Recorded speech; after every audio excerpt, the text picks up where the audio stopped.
Feliz tarde, teleaudiencia. Nosotros agradecidos de poder llegar a todos ustedes a través de la señal de Telefuturo Canal 23 a nivel nacional de 6 a 7 y también por la web telefuturo.com.do. Somos el Tribunal de la Tarde y apostamos como siempre a brindarles una hora de un contenido de apuesta a la calidad, a la dinámica de la nueva televisión. Ernesto Martínez desde los estudios de Medios Sumarpo, agradecido de hoy martes poder compartir este espacio con mi distinguida comadre y amiga Mildred Charlotte.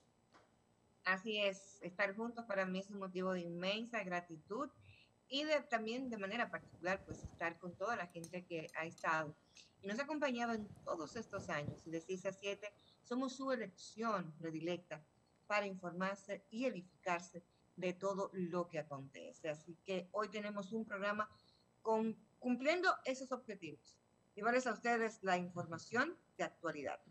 Bueno, precisamente tenemos, como todos los días, a Cristian Rojas con la actualidad deportiva y más adelante en nuestra audiencia una interesantísima conversación con un profesional de la medicina, de mucho prestigio, tanto nacional e internacional, que es el doctor Amado Alejandro Báez, quien los diferentes gobiernos de países le piden asesoría, recomendaciones por su experiencia como profesional de la medicina para enfrentar el COVID-19, contrarrestar lo que en los últimos días nos ha afectado en cuanto al aumento de positividad y bueno, todos ustedes serán testigos de sus orientaciones, de sus recomendaciones sobre eso, aprovechando la oportunidad para solidarizarnos con algunas personas que en estos momentos son víctimas del COVID-19 y están en un proceso de recuperación. El caso de nuestra compañera Keila Reina, en que se encuentra ingresada, quien tuve la oportunidad de comunicarme con ella hace unos minutos y está en un proceso de recuperación, aunque se encuentre ingresada, igual también a su esposo, a Quinino Son. En el caso también de mis sobrinos, Adrián Luna, que han dado positivo, están, gracias a Dios, controlados, aunque tienen una pequeña fiebre y síntomas. Y eso, pues, obliga, ¿verdad?, a que uno entienda la seriedad de esto, el que no la haya entendido. Hay que seguir buscando la manera de tratar de contrarrestar lo mejor posible el COVID-19 y una de ellas es tomando las diferentes medidas del lugar y eso es lo que todos debemos tratar de hacer para evitar este tipo de enfermedad. Aún así, muchas personas han tenido la oportunidad de tener la primera dosis de la vacuna, otros incluso hasta la segunda, pero han coincidido que ya al vacunarse la segunda dosis ya han adquirido el virus y están atravesando por un proceso de COVID-19. En relación a esto, igual me solidarizo tanto con Keila, con Son, como con mis sobrinos nietos, como digo, de Adrián y Sí. de Luna. Y de manera muy particular, voy a decir brevemente lo siguiente, Julio Ernesto. Creo que hoy el titular debería ser en todos los debió ser en todos los periódicos, nos venció. Nos venció el sentido de individualista sobre el colectivo, nos venció la insensatez sobre la sensatez y el buen juicio, nos venció el sentido de oportunidad, de comenzar a hacer cambios, nos venció el entender y no estar como anestesiados y no poder ni siquiera solidarizarnos con aquellas personas que han sufrido el virus, que aún están con los estragos y otros que han perdido la vida en este proceso. Creo que hoy el tema este del toque de queda, que muchos lo han visto desde el punto de vista sencillamente económico y si las medidas fueron tomadas o no por un presidente, si fue mal o no. Yo creo que hoy la única vacuna que nos deberían poner a todos los dominicanos y a las dominicanas es la de la sensatez y el buen juicio. Porque todavía en el marco de este proceso las imágenes son lacerantes, cómo sigue el tema de las fiestas, cómo siguen los restaurantes, cómo sigue el que me importe lo que pasa. Ayer por un asunto personal debí estar en el hospital Robert Reed Cabral La cantidad de niños con asuntos respiratorios es increíble aquí en nuestro país. En menos de un lapso de 2 horas y 30 que estuve en ese recinto hospitalario, donde me quito el sombrero ante los médicos, ante los esfuerzos que están realizando, ante las condiciones. Me quito el sombrero y honro sus vidas, pero realmente nos venció. Ya es casi como la sensación que entra el mar y que pase lo que pase, porque más no se puede pedir. El caso, los esfuerzos que ha hecho esta gestión, la pasada gestión, los esfuerzos que están estado haciendo en todos los lugares, y usted pasa hoy por un centro de vacunación y están vacíos, y ni hablar desde el jueves, que la gente no quiere vacunarse, porque si se vacuna el jueves no hay teteo el sábado. Entonces, esta nación del teteo, esta nación del tarqueteo, porque así debemos decirlo, cambia de nombre en clases altas, en clase media, pero es el mismo teteo, es la misma irresponsabilidad. Bueno, o un ejercicio simple. Ahora mismo nos dirigimos a las redes, a los diferentes titulares. Nos vamos a encontrar con lo siguiente, porque si de algo estamos claros es que de los triunfos y las cosas buenas somos amigos todos, pero los fracasos nadie quiere estar, es verdad, todo el mundo le da la espalda. Aquí los empresarios dicen, niegan que aumento de COVID sea por apertura de la economía. Pero también usted se va de mucha gente que le plantea que por uno estamos pagando todo, es decir, los médicos dicen que es la flojedad de las autoridades, me refiero al colegio médico, etcétera, o sea, todo buscando la manera de lograr un nivel de culpabilidad excluyéndose a sí mismo. Entonces eso es un tema que con la pandemia no se da, y una expresión muy conocida de los abuelos sabios que dice, no te metas, no peleas con los judas, no pelees con los judas, que ellos se ahorcan solos. Pero aquí en este caso no aplica, porque a veces cada quien es responsable de sus actos y debe pagar por ello, pero en el caso del COVID, la irresponsabilidad de los demás afecta incluso al que haya tomado las medidas preventivas. Y eso no quiere decir que la persona necesariamente se encierre y se aísle. ¿Verdad? De cualquier forma, todos tenemos que salir a producir, a trabajar. Si yo no lo hago, no como, no puedo pagar mis servicios básicos, pero dentro de un marco, al menos de la distancia, manejando ciertos criterios que pueden hacer que uno pueda convivir decentemente, pero mucha gente no lo ha entendido así, y ahí están los resultados.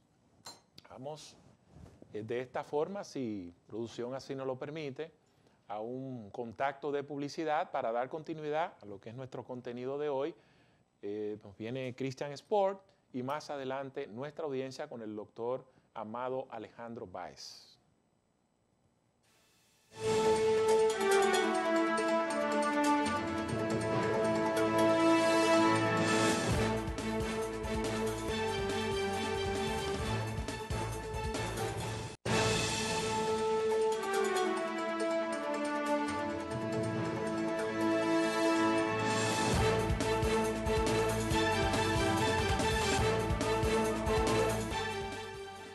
Reconoce el mérito de hacer todo lo que es información deportiva de interés para toda la población, incluyendo a las féminas, por lo bien que lo comunica, no piense que es por otra cosa. Cristian Sport, hola Cristian. Saludos, saludos mi madre bella, saludos también a los compañeros y sobre toda la audiencia que diariamente nos sintoniza a través de Telefuturo Canal 23. Para nosotros siempre será un privilegio poder estar con cada uno de ellos. Vamos a iniciar de una manera positiva y muy contento por el desempeño de la selección dominicana en este preolímpico, donde arrancamos con buen pie. Y arrancamos con buen pie primero porque ganamos el primer partido y segundo porque ganarle a Puerto Rico también implica un júbilo nacional para la República Dominicana por ser la rivalidad caribeña que más se destaca a nivel de los deportes. Y esto entonces, fruto al buen desempeño, hay que quitarse el sombrero ante Raúl Valdés. Raúl Valdés, un jugador nativo de Cuba, hace una labor monticular, una entrega y una identificación con la chaqueta dominicana increíble durante 7 entradas y más de 100 lanzamientos, 112 lanzamientos para ser exacto, realizó este cubano dominicano ya, Raúl Valdés. También la actuación de manera colectiva, hubo 3 imparables de Gustavo Núñez, hubo imparable de Bonifacio, imparable de Juan Francisco, una buena actuación, una buena forma de José Bautista, y a nivel general también el picheo, conjuntamente luego de Raúl Valdés, también estuvo el relevo a cargo del Jumbo Díaz y de Jairo Asensio, Jairo, el cardiólogo, que siempre le da unos chequeos del corazón. Cardiólogo no, Mr. Aspirina. Porque cuando él se le pichea, yo solamente pido mi Coralat.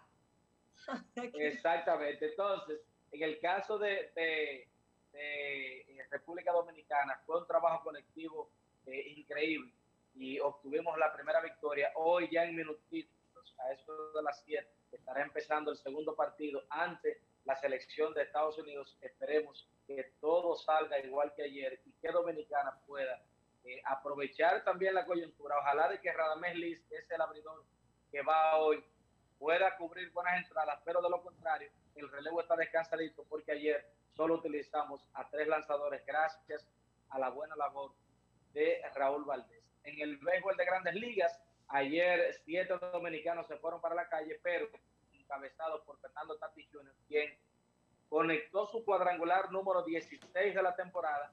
Ahora está líder o co-líder de todo el béisbol, porque está empatado en 16 con Adolis García, con Vladimir Guerrero Jr., con Ronald Acuña en la Liga Nacional, pero de todos, él es que tiene menos turnos y menos partidos jugados. Está líder en cuadrangulares, está entre los líderes en remolcadas, está líder en bases robadas y está de lleno en la competencia por el premio de jugador más valioso. Esa combinación de velocidad y poder es algo que pocas veces uno puede ver, que un líder de cuadrangulares también esté líder en bases robadas. Así que Tatis Jr. comandó el pelotón con su cuadrangular número 16. Ayer también la sacó Jorge Polanco, la sacó Miguel Andújar, que fue el primero de la temporada con los Yankees, la sacó Adalberto Mondesi, que con Pat Flip incluido. José Ramírez también la sacó, su número 13, William Adames, su segundo cuadrangular con el equipo de los Cerveceros de Milwaukee, ha sido una pieza importante. Y ese grupo de dominicanos a la ofensiva fueron los que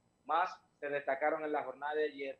Y en cuanto al picheo, ayer Johnny Cueto encabezó el pelotón de 16 que estuvieron lanzando ayer. Eso sí, que no todos abridores. Es la mayor cantidad en lo que va de temporada de lanzadores en un mismo día que tienen acción en el béisbol de Grandes Ligas, pero Johnny Cueto comandó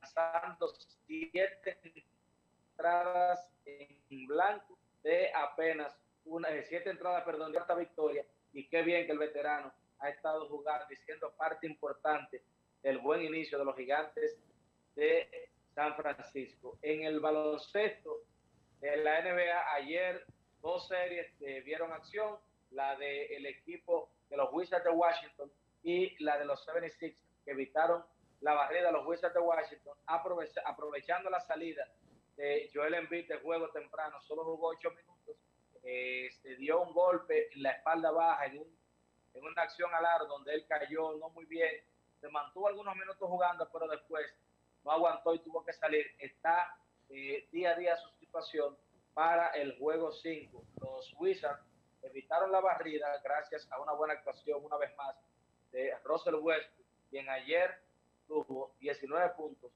21 rebotes y 14 asistencias, un triple doble, pero con una buena cantidad y un buen empeño a la defensa de parte de Russell Westbrook. El máximo anotador, Bradley Beal, que tuvo 27 puntos. La mala noticia es que perdieron a Pentas para el resto de la temporada.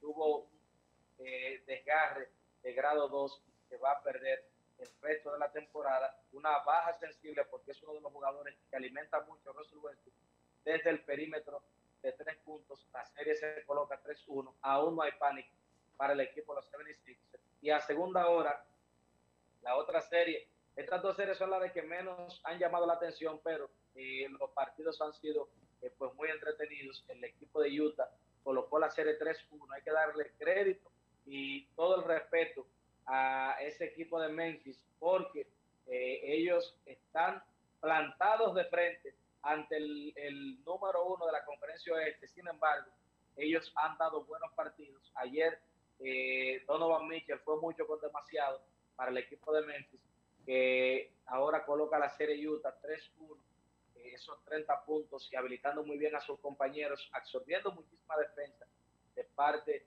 de Donovan Mitchell, que cuando él no estuvo en cancha, Memphis ganó, y entonces luego de llegar a cancha Utah no ha conocido la derrota, porque es el principal jugador, independientemente de los buenos partidos que ha dado Memphis, la diferencia ha sido Donovan Mitchell. Hoy continúan los playoffs con 3 partidos. Los Lakers van a estar probablemente sin Anthony Davis. Esto inclina la serie, o al menos el partido, un poquito más a Phoenix. También la serie de Portland y Denver, que está 2-2, y la serie tratando de culminar ya Brooklyn, que está 3-1 arriba ante Boston.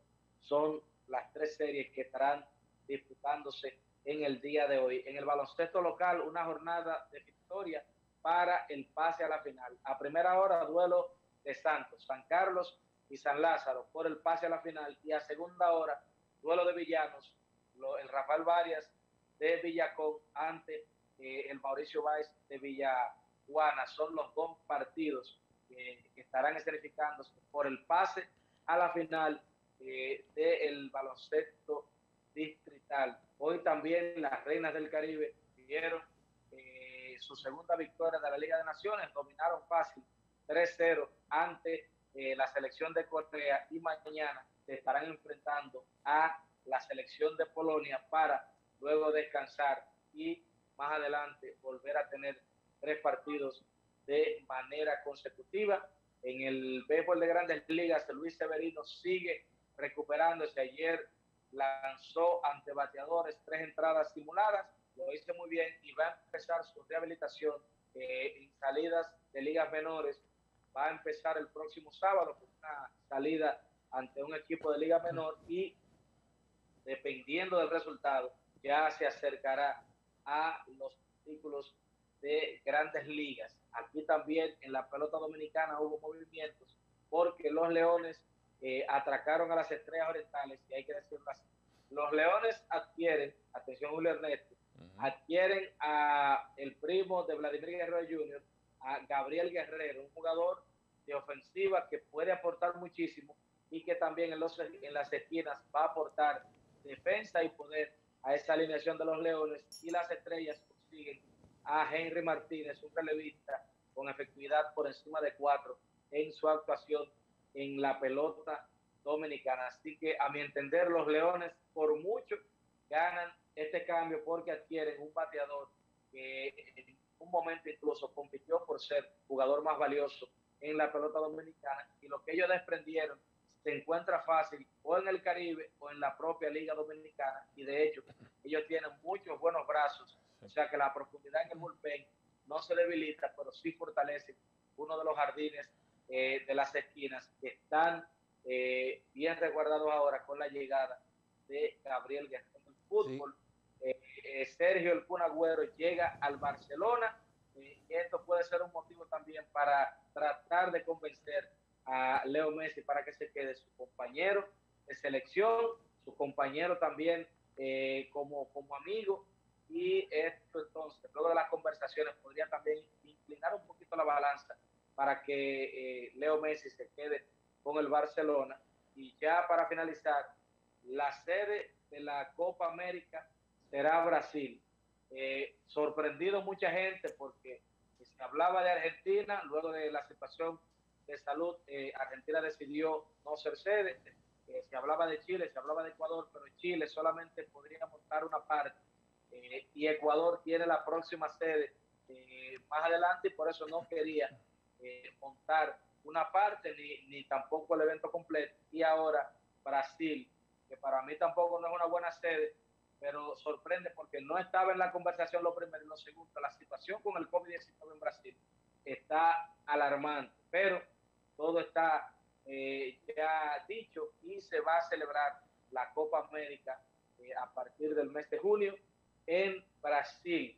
que también ha sido sede de mundiales, sede de Copa América, y esto también inclina la balanza a dar como favorito a la selección brasileña una vez más, ahora ellos como sede de este torneo de la Sí. Conmebol. Si tienen alguna Cristian, otra pregunta, tengo muchachos. una pregunta sobre el caso Marcelo Zuna. Si uno verifica la mayoría de los titulares de hoy, van enfocados como siempre al interés del lector, lo que se entiende, lo que el medio entiende que puede llamar más la atención. Estamos hablando de que él podría perder 8 millones de dólares. Eso me recuerda el caso Cano, que se enfocaron mucho en que iba a perder una temporada de 25 millones de dólares. Hasta el momento, según tus últimas informaciones, ¿a qué se expone la carrera de Marcelo Zuna, más allá del factor económico, que en el caso de él no creo que sea en estos momentos lo más importante? Mira, él podría estar expuesto incluso a que los Bravos de Atlanta puedan eliminar el contrato total, que es de 65 millones por 4 años. Marcel obtuvo una fianza de $20,000, pero por el caso de estrangulamiento todavía queda pendiente, porque la jueza ha dicho que hay que investigar a profundidad, porque hay algunos elementos en el caso que pueden ser quizás, vamos a decir, determinantes en el resultado. Aunque esta pareja había mostrado cierto tipo de conducta tóxica, y así determinó la jueza, o catalogó la relación de tóxica, y de que ellos también están en un proceso de divorcio, y hasta el momento, al menos del caso de estrangulación, él va a pagar una fianza, pagó una fianza, ya salió en libertad en el día de ayer de $20,000, y no puede acercarse a su esposa, y los niños lo puede ver vía un tercero. No sé si ustedes recuerdan hace algunos meses, o la temporada pasada, donde fue ella la que fue detenida por un caso de violencia, donde ellos después salieron en un video, en un live en Instagram, aclarando la situación y de que todo estaba bien entre ellos, pero esto nos da a entender de que esa relación hace tiempo que está teniendo problemas, y de que investigando o viendo el perfil del jugador, yo creo que por eso es que la fiscalía se va a tomar un tiempo más, porque, por ejemplo, Marcel, en su comunidad, entre sus compañeros, a nivel general, no ha tenido ningún tipo de problemas de violencia, no se le conoce nada, y entonces este caso, por eso, al parecer es un poquito más complejo, y se va a profundizar un poquito más antes de dar un veredicto de los demás delitos que la fiscalía está investigando. No, muy bien, y también entendiendo como la identidad, el norte de la sociedad norteamericana, eso pasa mucho en el deporte, pasa en la política, que a veces pueden ser más flexibles por un caso de sustancia prohibida, de corrupción, que de un tema que involucre a la violencia familiar, al tema familiar. Ojalá y esta situación se pueda corregir con este pelotero. No, pero tú sabes que él incluso, aún quedando libre de la justicia, viene su suspensión. Grandes Ligas no tolera ni siquiera que usted esté en la conversación de una investigación de violencia intrafamiliar. Y eso tú puedes estar seguro que la suspensión, aunque sea de 60 partidos, va a venir independiente de lo que falle el juez, porque Grandes Ligas tiene la capacidad, o tiene, vamos a decir, la potestad de ellos juzgar independientemente del resultado de la justicia en cuanto a los casos de violencia en Major League. Bueno, y estimado, nos vemos mañana en otro tribunal de la tarde. Sí mismo. Amén, hermano. Muchísimas gracias. Muy bien, en estos momentos nos vamos entonces a publicidad para retornar con nuestra audiencia, reiterándoles que vamos a conversar con el doctor Amado Alejandro Báez, quien fue asesor del Poder Ejecutivo de la gestión pasada para pues enfrentar la pandemia del COVID-19. También está haciendo colaboraciones con la actual gestión, epidemiólogo de mucho prestigio. Entonces vamos a tratar el tema que nos compete, que han sido el aumento de los casos y las medidas adoptadas por las actuales autoridades. Regresamos en breve.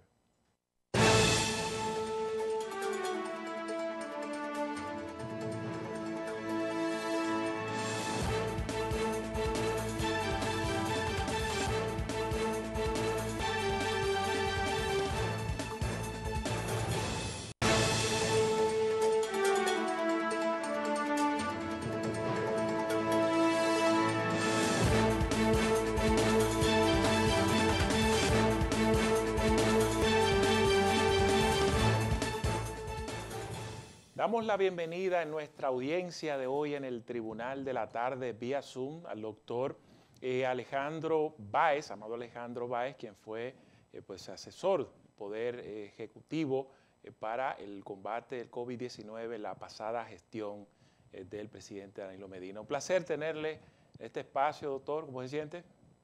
Hola, buenas tardes y gracias por la oportunidad. Bueno, muy bien. Feliz tarde, doctor. Sí, muy bien. Doctor, muchas inquietudes, sobre todo con relación a la actual coyuntura que vive la República Dominicana con relación al aumento de los casos de COVID-19 que ha coincidido con la aprobación de la Organización Mundial de la Salud de la Sinovac, la vacuna que es la china. Acá no es extraño encontrarse a muchas personas que aún no han preferido vacunarse, no han decidido vacunarse, porque tienen ciertas dudas con relación a esta vacuna y prefieren otras que tienen que ver ya con la AstraZeneca, las de Estados Unidos y las de Europa. En términos de eficacia, ¿cuál pudiéramos decir que es la que más le conviene a países como la República Dominicana? Bueno, es una buena pregunta. Sí. Yo creo que al final lo principal, el mensaje inicial y el mensaje final tiene que ser que hay que vacunarse. Sí. República Dominicana, me consta, porque se ha evidenciado mucho lo diligente que ha trabajado el Estado tratando de encontrar soluciones de la vacuna. Inicialmente apostó al mecanismo COVAX de la Organización Mundial de la Salud y ese mecanismo todavía no ha lanzado con efectividad. Luego se hicieron gestiones propias muy necesarias con algunas casas farmacéuticas como Pfizer y no han cumplido de una forma adecuada. Y de repente, tocando puertas y tratando de buscar soluciones, se encontraron dos tipos de vacunas. La AstraZeneca, que es un formato vector viral, y la Sinovac, que es una de las vacunas chinas, CoronaVac es otra, pero es una de las vacunas chinas que utiliza una plataforma más clásica que es de virus atenuado. ¿Cuál es la mejor? La mejor es la que está disponible ahora. La mejor es la que pueda estar en los brazos de los dominicanos y que puede controlar la pandemia de la mejor forma posible. El Estado, también hay que celebrar el hecho de que el Estado ha sido felicitado a nivel internacional por todas las gestiones de la campaña de vacunación y la efectividad de la campaña de vacunación de República Dominicana. Ayer estaban las autoridades de salud de Panamá preguntándome qué fue lo que hizo Dominicana y qué pueden reproducir. Perú ha tratado también de indagar y aprender. Y al final lo que tenemos es Sinovac. ¿Qué pasa con Sinovac? Sinovac fue aprobada por la Organización Mundial de la Salud, eso hay que celebrarlo. Hay un estudio independiente que se hizo en el mundo real en Indonesia, donde demostró una efectividad de un 98% para evitar complicaciones mayores como mortalidad y terapia intensiva. Y de repente, quizá lo que hay que explicar es que hay diferentes razones y diferentes efectos que tiene la vacuna para controlar el virus. Lo primero es reducir el contagio. Es verdad que la Sinovac, de cada 10 pacientes que se vacunen, 6 a 7 van a tener un efecto inmune suficiente para evitar un contagio. Eso es lo que se llama prevención primaria. Pero de esos 10 que se vacunan, menos de uno, estamos hablando de un 0.2%, o un 2%, perdón, 0.2 de los 10, van a terminar hospitalizados en terapia intensiva, o sea que tiene un 98% de efectividad para prevenir enfermedad crítica, y eso es muy importante. Muy bien. Doctor, hablemos de estas nuevas medidas con relación de restricciones, de horario, lo que le queda y demás. ¿Qué debemos hacer diferente? ¿Qué no hemos hecho para el tema que tiene que ver con para reducir los contagios? Porque, por ejemplo, hoy vea en Perú que hicieron un ajuste de las estadísticas y de 68,000 se elevó a 100 y tanto, porque en muchos casos los números, y no creo que República Dominicana sea la excepción, muchas veces no se manejan con la suficiente, vamos a decir, no transparencia, pero sí con el uso adecuado para dar a conocer las informaciones. ¿Qué debemos hacer diferente? Bueno, gracias por mencionar el caso de Perú. Yo he estado muy de lleno colaborando con el Ministerio de Salud Pública y las autoridades de Perú. He trabajado mucho con colegas peruanos, o sea que el caso de Perú lo manejo bien. La pregunta quizás se puede dividir en diferentes respuestas. La primera, a mi opinión, el éxito de un proceso de análisis epidemiológico, en este caso no estoy hablando de República Dominicana, yo estoy hablando del mundo entero, viene en el cultivar el intelecto colectivo de las diferentes agencias que pueden converger en ese análisis. Entiéndase, no solamente una agencia haciéndolo, sino hacer lo que se llama fusión de inteligencia epidemiológica. Ver los aportes de la OPS, ver los aportes de la CDC, ver los aportes inclusive de la academia. Expertos de la academia en epidemiología, en ciencia de data, pueden contribuir al análisis. El tema de análisis de data es muy importante. ¿Por qué? Porque la data te permite ventanas predictivas. Cuando estábamos de lleno en esto el año pasado, nosotros descubrimos que un indicador epidemiológico que se llama el RT, visto a nivel granular, a nivel provincial, te permite anticipar con hasta 2 semanas el comportamiento en tasa de positividad en esa municipalidad. Seguir el RT en un municipio, si te da una tendencia hacia positividad, tú puedes decir, bueno, en 2 semanas voy a tener un problema con la tasa de positividad. Y la tasa de positividad te predice hasta 2 semanas la utilización de servicios de salud, sobre todo de terapia intensiva. O sea que hay modelos predictivos que se siguen, que te pueden dar hasta 4 semanas de oportunidad para adecuar el sistema y hacer intervenciones preventivas del lugar para trabajar de una forma contundente. ¿Qué está pasando ahora en República Dominicana? No creo que es un tema de veracidad de data, no creo que es un tema de mal uso de data, yo creo que es un tema de lo que ha pasado en el mundo entero. Es una tercera ola. En Europa se evidenció una tercera ola hace unos meses. En India estábamos viendo lo que pasó hace una semana, unos casos muy tristes. En Estados Unidos se evidenció también, en algunos estados, antes de que el efecto de la vacunación masiva entrara de lleno. Y como propio de esta tercera ola, estamos viendo picos epidemiológicos en ciudades urbanas como Santo Domingo, que aloja 1/3 de la población. La densidad poblacional influye porque el huésped es el vector de transmisión, es el ser humano.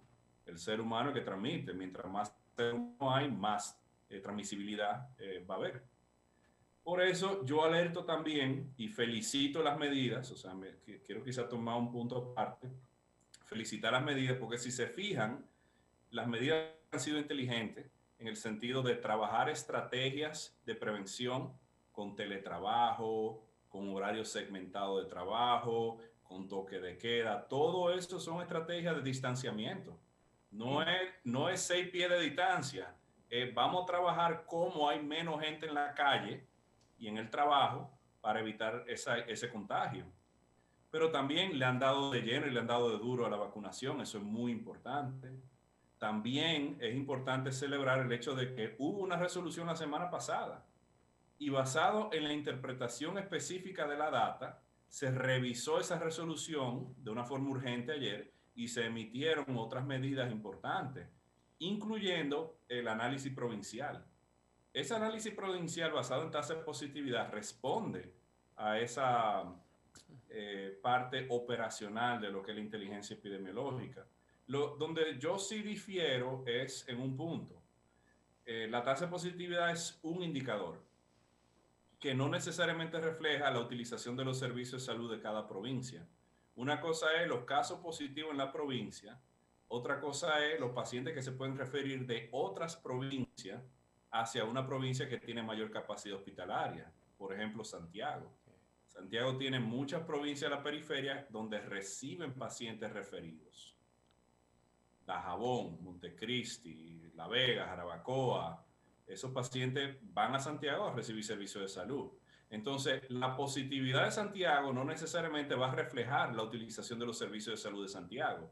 Y de ahí viene, por ejemplo, la carta que emitió Unión Médica ayer, hablando de la falta de disponibilidad de cama a nivel privado. O sea que mi punto es que para entender lo que está pasando hay que utilizar diferentes indicadores. Tasa de positividad 1, pero la utilización de los servicios de salud es lo que realmente, a mi opinión, es lo más crítico, porque esos son los pacientes más enfermos y esos son el recurso, ese es el recurso que se necesita para prevenir esa mortalidad de los pacientes más críticos. Okay. En función de su criterio, doctor, estas medidas que se han tomado de forma parcial, en función de los indicadores de positividad de cada demarcación, algunos la entienden discriminatoria o que no tiene sentido por aquello de que esto podría provocar una movilidad de personas, de traslado hacia ciudades, por ejemplo, de recreación, como el caso de Punta Cana, de Jarabacoa, de Las Terrenas, y que esto podría entonces provocar un rebrote nacional. Sí, mira, yo pienso que el único que se quema es el que mete la mano en fuego. El único que se expone a críticas es el que toma decisiones. Y esta pandemia no es un deporte de espectadores, es un deporte participatorio. Las autoridades tomaron decisiones basadas en necesidades prioritarias y basado en data, basado en información. Ahora bien, ¿por qué? Vamos a hacer una pregunta. Sí. ¿Por qué las soluciones de una problemática que está afectando a toda la población, no de Dominicana, el mundo entero, es una pandemia, es global? ¿Por qué las soluciones de esta pandemia solamente están en manos del gobierno? ¿Por qué no está en manos de la sociedad civil hacerlo prudente, hacerlo correcto, trabajar con solidaridad, entender que estamos en un momento crítico donde ya hay luz detrás del túnel y que mis decisiones afectan a otros? Y que es verdad que va a haber movilidad, pero ¿por qué? Por decisión propia, por egoísmo. Entonces, la sociedad civil tiene que empoderarse de las soluciones y no esperar a que las autoridades simplemente pongan o no pongan restricciones para que el dominicano haga lo que le parece. Es lo que pienso yo. Muy bien. Doctor, No, perdón, decía Julio. no, adelante, comadre. No, en este sentido, dentro de lo que nos ha enseñado parte de la pandemia, es que la economía y la salud tienen una muy estrecha relación. Con relación específicamente al cierre de los negocios, ¿entiende usted que eso se enmarca de esa política de distanciamiento pudiera ser efectiva en este momento? Bueno, al final lo que tenemos que entender es cuál es el objetivo que queremos lograr. Desde un principio, y acuérdense que yo lo que soy es médico, yo soy especialista en salud pública, epidemiólogo, médico clínico, pero estos temas económicos a mí me costó aprenderlos. Me costó aprender que el balance de esta pandemia son 3 botones, como lo que tienen los DJ, que cambian y que equilibran. Salud pública es uno, economía es otro, libertades civiles es otro botón. Son 3 botones. Y a veces tú le das duro a uno, pero compromete el otro, te baja el otro. Y el balance perfecto es difícil de encontrarlo. ¿Y cómo entonces, doctor, en ese sentido, así como con la misma metáfora de música, podemos encontrar el 440, la armonía perfecta? O por lo Sí. menos que no funcionen entonces en este momento. Yo siempre he dicho que el que encuentre ese 440 hay que darle un premio Nobel. No es fácil. Pero depende mucho esa armonía del momento. Y quizás es un tema que hay que entender que ahora mismo la prioridad es la salud pública. Hay diferentes juegos en la vida, juego corto, juego largo. Ahora mismo, ejercer un juego corto hacia la economía te va a comprometer la salud pública y te va a afectar el juego largo, que es una nación saludable, productiva y libre de esta pandemia. Sí. Entonces, hay muchas cosas que hay que hacer, inclusive hay ideas, acuérdense que muchas de estas cosas son nuevas. Nosotros tenemos estudios de casos, que cosas que han funcionado en otros países, y también tenemos ideas que quizás pudieran funcionar en nuestro país. Una idea que tiramos ayer fue el tema de pasaporte laboral. Las empresas que diligentemente incentivan a sus empleados que se vacunen y logran tener ese 70% de inmunidad colectiva granularmente, específicamente en su ecosistema laboral, esas empresas quizás pudieran funcionar con algunos permisos y con algunos beneficios, porque dentro de la empresa existe una inmunidad colectiva. Y de ahí entonces empieza a reproducir ese concepto. y se empiece a implementar más motivación, más incentivización hacia la vacuna, porque el empleador quiere un ambiente saludable en su empresa, porque quiere producir, y el empleado quiere trabajar y quiere producir también.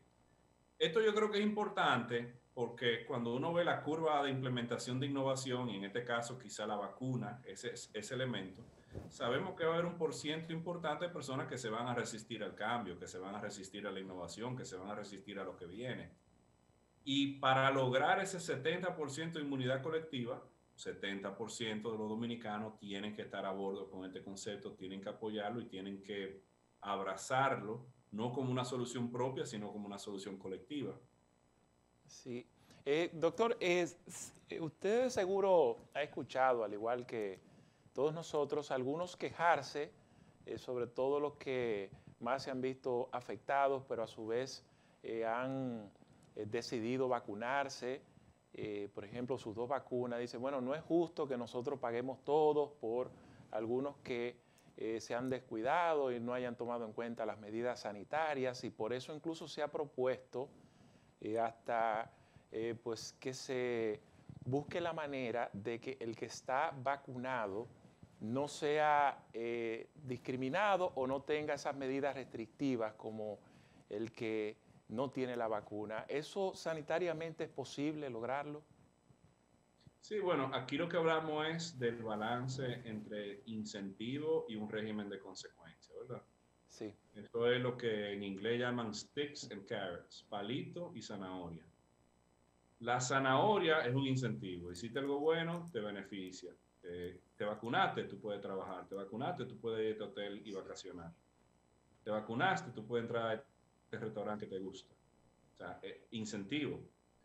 Pero hay que entender la naturaleza humana. Por ahí andan circulando discursos del presidente Balaguer, por ahí andan circulando cosas del pasado donde hablaban de lo difícil que a veces el ser humano, sobre todo el dominicano. Correcto.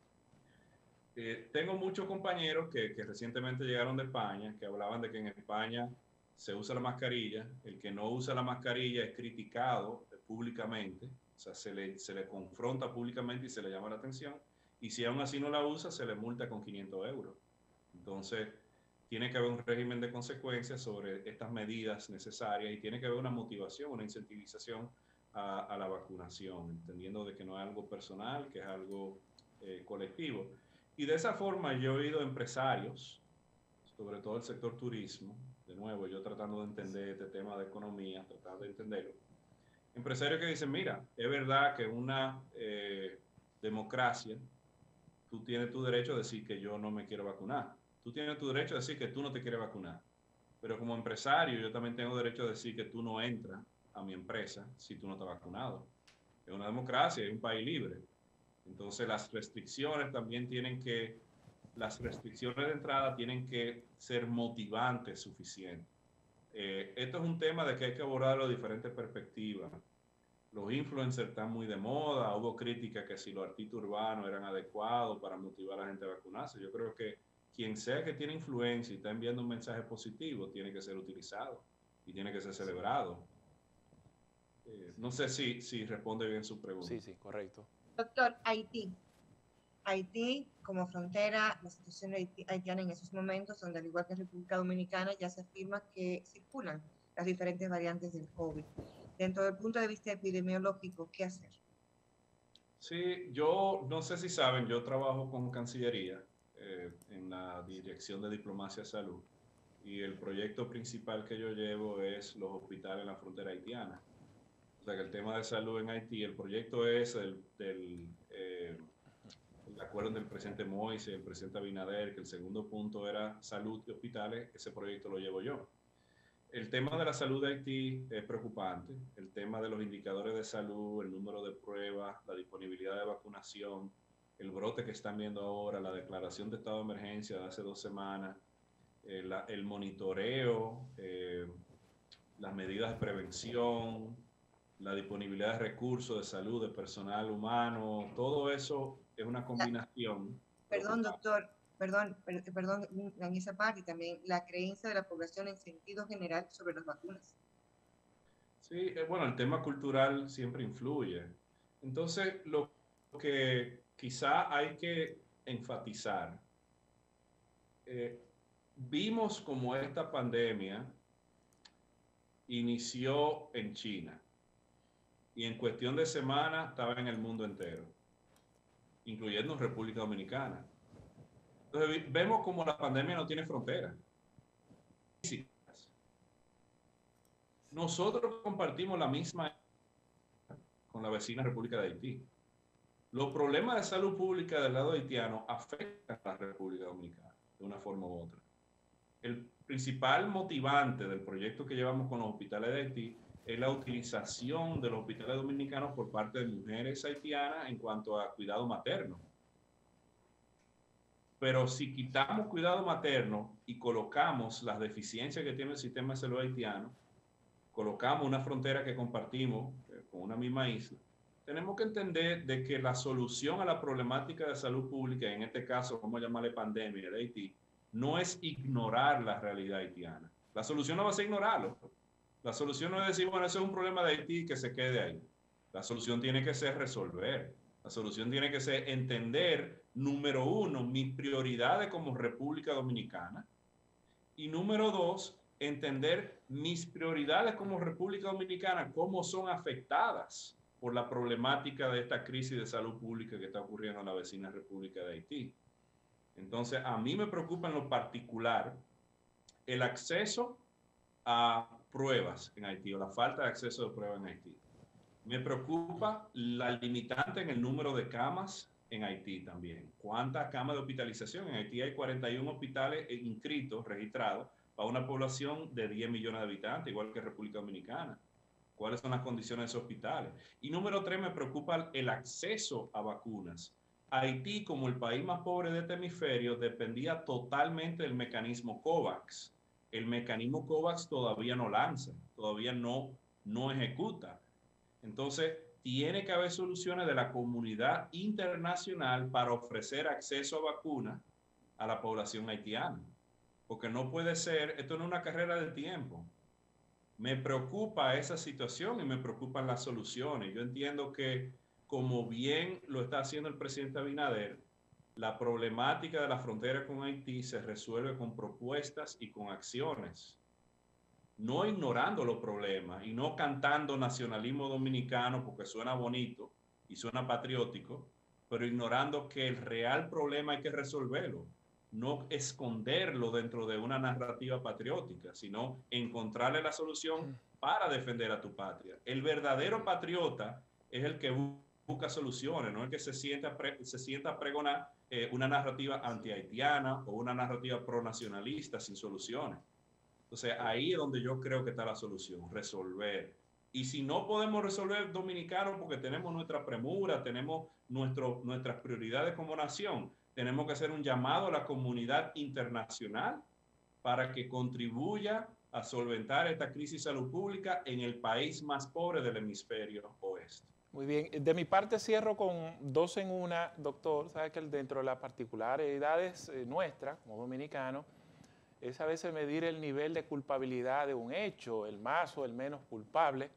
Y aquí se suele atribuir este aumento de positividad al teteo. Otros entienden que es el descuido de las autoridades en función de lo que hemos escuchado de su exposición, de su parecer. Esto se debe grandemente a una tercera ola de COVID-19. Sí, mira, tú sabes que lo del teteo es jocoso, porque el teteo no reconoce condición socioeconómica, quizá la semántica cambia, pero el irse a dar unos cócteles en un restaurante es lo mismo que el teteo. La diferencia es que es un vaso de vidrio y no un vaso de foam, pero es lo mismo, ¿verdad? Entonces, ¿qué pasa? Sí hay un tema de conciencia, sí hay un tema de que es verdad que hay fatiga de COVID y la gente quiere salir, el dominicano socializa mucho. ¿Se acuerdan que, por ejemplo, yo hablaba para el tema de las elecciones?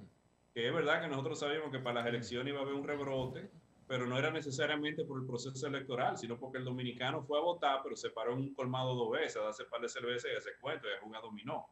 Sí. Los dominicanos somos así, pero nosotros tenemos que encontrar ahora mismo en este momento soluciones creativas para socializar, soluciones que implican distanciamiento físico, soluciones que implican solidaridad, no por hacer lo correcto para mí, porque es verdad que si tú te enfermas, te enfermaste tú, pero hacer lo correcto para el otro.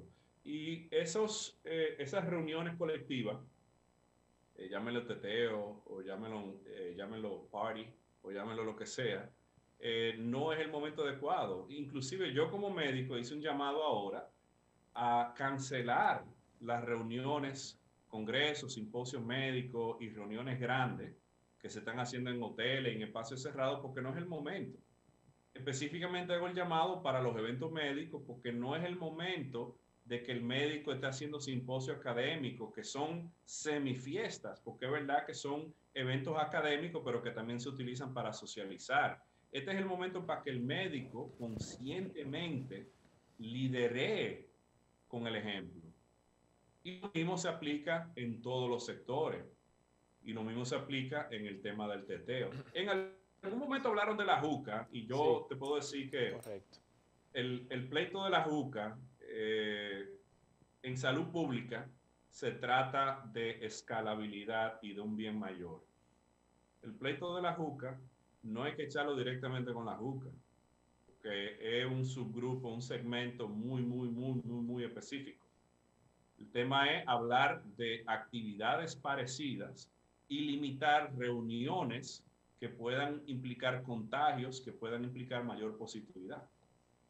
Muy bien. Doctor, en términos ya personales, bien breve por mi parte, ya la última pregunta. Doctor, el COVID como enseñanza a Alejandro Báez, como médico, como ser humano, como epidemiólogo, ¿qué le ha enseñado? Oh, wow, esa me agarró desapercibido. Yo he tenido altas y bajas con esto del COVID.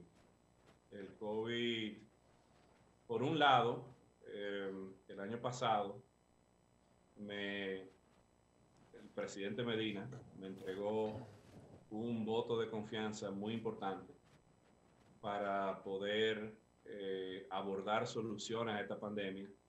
Y por un lado, la pandemia me representó, y desde entonces me ha representado, porque de igual forma el presidente Abinader me ha también extendido un voto de confianza y me ha permitido colaborar y asesorar.